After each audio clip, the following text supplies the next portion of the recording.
আসসালামু আলাইকুম রাহমাতুল্লাহ। আপু, রমজান মাসের ৫ দিন পার হয়ে গেছে। মনে হচ্ছে যেন গতকালই তো চাঁদ দেখেছি। আর আজ ৫ রমজান। সময় কত দ্রুত চলে যাচ্ছে, তাই না? আর এই যে দিনগুলো পার হচ্ছে, এর মধ্যে একটা প্রশ্ন অনেক বোনের মনে ঘুরপাক খাচ্ছে। কিন্তু কাউকে জিজ্ঞেস করতে পারছেন না, লজ্জায়। প্রশ্নটা হলো, আপু, রোজা রেখে স্বামীর সাথে কিভাবে সম্পর্ক রাখবো? কতটুকু কাছে থাকবো, কতটুকু দূরে?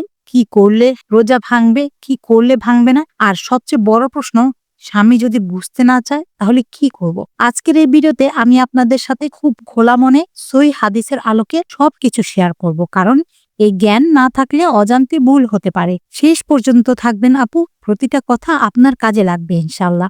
আমি আপনাদের বোন নূরে হেদায়েত বয়েস থেকে এসেছি কোরআন ও হাদিসের আলোকে আমাদের দৈনন্দিন জীবনের সব প্রশ্নের উত্তর নিয়ে। আজ রমজানের ৫ম দিন। আজকে টপিক একটু সেনসিটিভ, কিন্তু জানা খুবই জরুরি। প্রথমেই একটা কথা পরিষ্কার করি আপু, রোজা অবস্থায় স্বামী স্ত্রীর সম্পূর্ণ মিলন একদম হারাম, এটা সবাই জানেন। কিন্তু প্রশ্ন হলো, এর বাহিরে স্পর্শ করা, হাত ধরা, কাছে বসা, এগুলো কি জায়েজ? দেখুন আপু, এটার উত্তর একটু জটিল, কারণ এটা নির্ভর করে আপনার নিয়ন্ত্রণের উপর। সহিহ হাদিসে এসেছে, উম্মুল মুমিনিন আয়েশা রাদিয়াল্লাহু আনহা বলেছেন, রাসূলুল্লাহ সাল্লাল্লাহু আলাইহি ওয়াসাল্লাম রোজা অবস্থায় তার স্ত্রীদের স্নেহ প্রকাশ করতেন, কিন্তু তিনি ছিলেন নিজেকে সবচেয়ে বেশি নিয়ন্ত্রণ করতে সক্ষম। মানে কি আপু? মানে হলো, যদি আপনি পুরোপুরি নিশ্চিত যে এর বেশি কিছু হবে না, তাহলে স্পর্শ করা বা হাত ধরা জায়েজ। কিন্তু যদি মনে হয় নিয়ন্ত্রণ হারাতে পারেন, তাহলে এড়িয়ে চলুন, কারণ রোজা ভাঙার ঝুঁকি নেওয়া যাবে না। এখন অনেক বোন প্রশ্ন করেন, বোন, আমার তো নিয়ন্ত্রণ নাও থাকতে পারে, তাহলে কি করব? আপু, উত্তর খুব সহজ। যদি নিয়ন্ত্রণ নিয়ে সন্দেহ থাকে, দিনের বেলা একটু দূরত্ব বজায় রাখুন। এটা কোনো সমস্যা না, বরং এটা ইবাদতের সম্মান। আর মনে রাখবেন, ইফতারের পর থেকে সাহারি পর্যন্ত সম্পূর্ণ স্বাধীন, কোনো বাধা নেই। তাই দিনের বেলা একটু ধৈর্য রাখুন। এখন আসি বাস্তব জীবনে। আপু, একটু কল্পনা করুন, সকালবেলা স্বামী অফিসে যাচ্ছে, বিদায়ের সময় হাত ধরে বিদায় জানালেন। এটা কি রোজা ভাঙবে? না আপু, ভাঙবে না, যদি এটা শুধু স্নেহের প্রকাশ হয়। কিন্তু যদি এই স্পর্শ থেকে উত্তেজনা আসে, তাহলে এড়িয়ে চলাই উত্তম। আবার ধরুন, দুপুরে একসাথে রান্না করছেন, পাশাপাশি দাঁড়িয়ে কাজ করছেন, হঠাৎ হাত লেগে গেল, এতে কোনো সমস্যা নেই আপু, কারণ এটা স্বাভাবিক দৈনন্দিন জীবনের অংশ। সমস্যা তখনই যখন ইচ্ছাকৃতভাবে ঘনিষ্ঠ হওয়ার চেষ্টা করা হয়। আরেকটি উদাহরণ দিই আপু, ধরুন বাচ্চাদের দেখাশোনা করছেন, স্বামীও পাশে আছে, একসাথে বসে আছেন, এতে কোনো সমস্যা নেই। স্বাভাবিক পারিবারিক সম্পর্ক বজায় রাখবেন।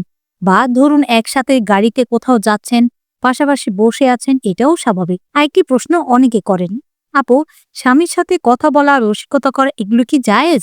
অবশ্যই জায়েজ আপু, রোজার কোনো সমস্যা নেই। স্বামী স্ত্রীর স্বাভাবিক সম্পর্ক রাখবেন, হাসি ঠাট্টা করবেন, একসাথে ইফতারের পরিকল্পনা করবেন, এমনকি একসাথে বসে টিভি দেখতে পারেন, মোবাইলে কিছু শেয়ার করতে পারেন। শুধু শারীরিক সম্পর্কের ব্যাপারে সতর্ক থাকবেন। এখন আরেকটি বিষয়, অনেক বোন প্রশ্ন করেন, বোন, যদি ভুলে বা অজান্তে কিছু হয়ে যায়? দেখুন আপু, ইসলাম খুব সহজ দিন।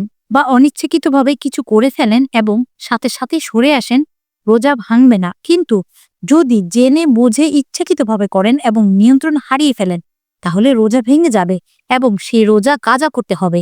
এখন সবচেয়ে কঠিন প্রশ্ন, অনেক বোন লিখে পাঠান, বোন, যদি স্বামী চায় কিন্তু আমি চাই না, তাহলে কি করব? আপু, এই প্রশ্ন শুনলে আমার মন খারাপ হয়, কারণ অনেক বোন সত্যি এই সমস্যায় আছেন।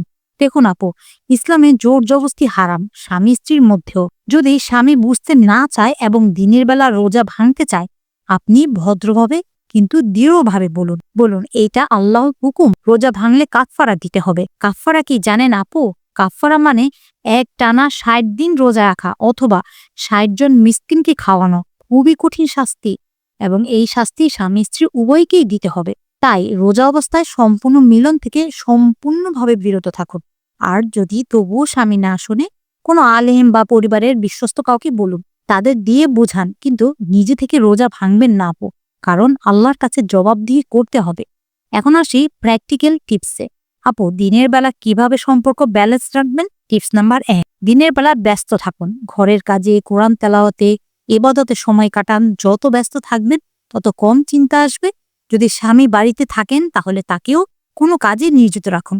হয়তো ইফতার প্রস্তুতিতে সাহায্য করবে, বা বাজার করবে, বা বাচ্চাদের দেখবে। টিপস নাম্বার ২, একসাথে ইবাদত করুন, স্বামীর সাথে মিলে কোরআন তেলাওয়াত করুন। একজন পড়বেন, আরেকজন শুনবেন, বা একসাথে ইসলামিক লেকচার শুনুন। একসাথে হাদিস পড়ুন, এতে সম্পর্ক মজবুত হবে, ইবাদতও হবে এবং মন ও শারীরিক চিন্তা থেকে দূরে থাকবে। টিপস নাম্বার 3, ইফতারের পর একসাথে সময় কাটান। রাতের বেলা কোনো বাধা নেই আপু, একসাথে গল্প করুন, পরিকল্পনা করুন, এমনকি হালকা ব্যায়াম করতে পারেন বা হাঁটতে যেতে পারেন। এতে দিনের বেলা দূরত্ব পূরণ হয়ে যাবে এবং স্বামী স্ত্রীর সম্পর্ক স্বাভাবিক থাকবে। টিপস নাম্বার 4, বাচ্চাদের কাজে লাগান। যদি ছোট বাচ্চা থাকে তাদের সাথে সময় কাটান, তাদের রমজান সম্পর্কে শেখান, একসাথে ইফতার তৈরি করুন। এতে আপনার মনও অন্যদিকে থাকবে এবং বাচ্চারাও উপকৃত হবে। এখন কিছু ভুল ধারণা দূর করি আপু। প্রথম ভুল ধারণা, কিছু বোন মনে করেন রোজার সময় স্বামীর সাথে একদম কথাই বলা যাবে না। এটা ভুল। স্বাভাবিক আচরণ করুন, স্বামীর যত্ন নিন, তার পছন্দের খাবার বানান, তার সাথে ইফতারের পরিকল্পনা করুন। শুধু শারীরিক সম্পর্কের ব্যাপারে সতর্ক থাকুন। এই ব্যালেন্স জরুরি। দ্বিতীয় ভুল ধারণা, অনেক বোন মনে করেন একদম আলাদা করে থাকতে হবে। এটাও ভুল আপু। একসাথে থাকবেন, স্বাভাবিক সম্পর্ক রাখবেন, শুধু নিয়ন্ত্রণ বজায় রাখবেন। এটা ইসলামের শিক্ষা। সম্পূর্ণ দূরে সরে যাওয়া না, আবার অতিরিক্ত ঘনিষ্ঠও না। তৃতীয় ভুল ধারণা, অনেকে মনে করেন স্বামীর জন্য সুন্দর হওয়ার যাবে না। এটাও ভুল আপু। স্বামীর জন্য সুন্দর তো থাকা সুন্নত, শুধু এমন সাজসজ্জা এড়িয়ে চলুন যা উত্তেজনা বাড়ায়। সাধারণ সুন্দর পোশাকে কোনো সমস্যা নেই। আর যদি স্বামী ভুল বুঝে বা না জানে, আপনার দায়িত্ব তাকে বুঝিয়ে বলা, সই মাসালা জানানো। হয়তো তিনি জানেন না যে রোজা ভাঙলে কাফারা দিতে হয়, তাকে বলুন, তাকে এই ভিডিও দেখান। এতে লজ্জার কিছু নেই আপু। এটা দিনের কাজ এবং স্বামীকে সঠিক পথ দেখানো স্ত্রীর দায়িত্ব। এখন নতুন বিবাহ বোনদের জন্য বিশেষ কথা।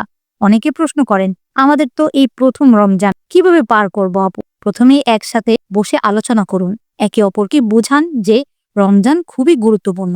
এই মাস সংযমের মাস। একসাথে সিদ্ধান্ত নিন, এই 30 দিন আমরা সর্বোচ্চ ইবাদত করব এবং একে অপরকে সাহায্য করব, একে অপরকে মোটিভেট করব। এতে আপনাদের সম্পর্ক আরো মজবুত হবে। আরেকটি টিপস আপু, ইফতারের পর যখন একসাথে সময় কাটাবেন, তখন দিনের বেলার অভিজ্ঞতা শেয়ার করুন। কে কি ইবাদত করলো, কোন আয়াত পড়লো, কি শিখলো, এসব নিয়ে কথা বলুন। এতে একে অপরকে ইন্সপায়ার করবেন এবং এই ছোট ছোট মুহূর্তগুলো আপনাদের জীবনে সুন্দর স্মৃতি হয়ে থাকবে। আপু, এখন চোখ বন্ধ করে একটু কল্পনা করুন, রমজানের শেষ রাত, ঘরে সবাই ঘুমিয়ে, শুধু আপনি জেগে আছেন, জায়নামাজে সেজদায় পড়ে আছেন, চোখ দিয়ে পানি গড়িয়ে পড়ছে। জীবনের সব ভুলের জন্য আল্লাহর কাছে মাফ চাইছেন। হয়তো সেই রাতটাই সবে কদর, যে রাতে ফেরেশতারা নেমে আসে। হয়তো একজন ফেরেশতা আপনার পিঠে হাত রেখে আমিন বলছেন। আপু, কত রমজান আমরা পাবো এই ছোট্ট জীবনে। হয়তো এই রমজানই আমার বা আপনার শেষ রমজান। কে বলতে পারে, কত বোন কত রমজানে ভেবেছিল পরের রমজানে ইবাদত করব, কিন্তু তাদের জন্য সেই পরের রমজান আসেনি। তারা আজ কবরে শুয়ে আছে। তাই এই রমজান পুরোপুরি কাজে লাগান আপু। স্বামী স্ত্রীর সম্পর্ক ব্যালেন্স রাখুন, একে অপরকে সাহায্য করুন আর সর্বোচ্চ ইবাদত করুন। এই 30 দিন শুধু আল্লাহর জন্য বাঁচুন। মূল কথা কি আপু, রোজা অবস্থায় সম্পূর্ণ মিলন হারাম, কিন্তু স্পর্শ করা, হাত ধরা যদি নিয়ন্ত্রণ থাকে তাহলে জায়েজ, যদি না থাকে এড়িয়ে চলুন। আর ইফতারের পর থেকে সাহারি পর্যন্ত সম্পূর্ণ স্বাধীন। তাই দিনের বেলা ধৈর্য রাখুন। রমজান হলো সংযমের মাস। এই সংযম শুধু খাবার পানিতে নয়, সব ধরনের চাহিদাতে। আসুন একটি দোয়া করি। আল্লাহুম্মা ইন্নী আসআলুকাল আফওয়া ওয়াল আফিয়াতা। হে আল্লাহ, আমি তোমার কাছে ক্ষমা ও নিরাপত্তা চাই। হে আল্লাহ, আমাদের রোজাগুলো কবুল করো, আমাদের স্বামী স্ত্রীর সম্পর্কে বরকত দাও, আমাদের পরিবারের শান্তি দাও, আমাদের নিয়ন্ত্রণ ক্ষমতা বাড়াও এবং আমাদের সব গুনাহ মাফ করো। আমিন। আপু, এই ভিডিও যদি আপনার উপকারে আসে তাহলে শেয়ার করুন। অনেক বোন এই বিষয়ে কনফিউজড। আপনার শেয়ার তাদের সাহায্য করবে। এটাই সাদকায়ে জারিয়া। হয়তো আপনার শেয়ার করা ভিডিও দেখে কোনো পরিবার ভুল থেকে বেঁচে যাবে এবং তার সব আপনিও পাবেন। কমেন্টে লিখুন, ইয়া আল্লাহ, আমাদের পরিবারে বরকত দাও। সাবস্ক্রাইব করুন রমজান জুড়ে সহি মাসালা জানতে। দেখা হবে পরবর্তী ভিডিওতে। আসসালামু আলাইকুম ওয়া রাহমাতুল্লাহ।